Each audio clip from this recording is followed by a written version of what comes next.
আমি কেন DXN choose করলাম, ডিএক্সএনে কিভাবে আসলাম। আমি বাংলাদেশ নৌবাহিনীতে 30 বছর চাকরি করার পর 2010 সালে অবসর গ্রহণ করি এবং এই ডিএক্সএনের দাবারটা আমি পাই 2022 সালে। ঠিক আছে, কতগুলো বছর পার হয়ে গেল আমার অবসর জীবনে, কিন্তু ডিএক্সএনের দাওয়াত আমি পাইনি। কিভাবে পেলাম? যখন আমার স্ত্রী অসুস্থ হয়েছে, আমি যখন চট্টগ্রাম মেডিকেলে ট্রিটমেন্টের জন্য গিয়েছি, ইসলামিক হাসপাতালে একটা স্টুডেন্ট ডিএক্সএনের একটা বক্স নিয়ে ঘুরতেছে আমার সামনে, 3টা অক্ষরে লেখা আছে ডিএক্সএন।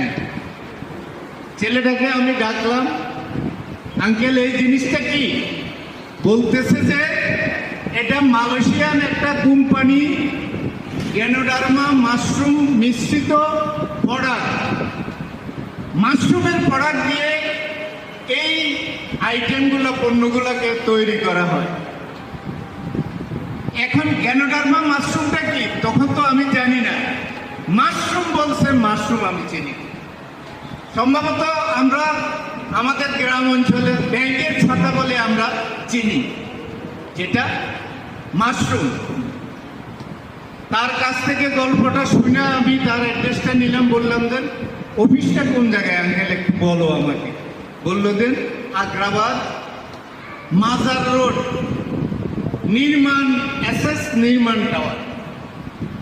আমি আমার স্ত্রীকে ডাক্তার দেখালাম, নিউরোলজিস্ট। ডাক্তার দেখানোর পর আমার মেয়েকে দিয়ে বাসায় পাঠাই দিই। পাঠানোর পর আমি ওই অফিসে শরণাপন্ন হলাম। সেখানে স্টক পয়েন্টের ম্যানেজারের কাছ থেকে কিছু তথ্য নিলাম। তথ্য নেওয়ার পর কিছু লিডারের কি করলাম, ইউনিক লিডারগুলা, তখন এইসব আহসান হায়দারের সাথে আমার পরিচয় নাই, কোনো লিডারের সাথে আমার পরিচয় নাই। আমি কিছু প্রোডাক্ট সংগ্রহ করি। তখন করোনার সময়, করোনা পার হয়ে গেছে, কিন্তু বাংলাদেশে কোনো প্রোডাক্ট ছিল না। আমি মালয়েশিয়া থেকে প্রোডাক্ট এনে আমার স্ত্রীকে ট্রিটমেন্ট করাই। সম্মানিত ভিউয়ার্স,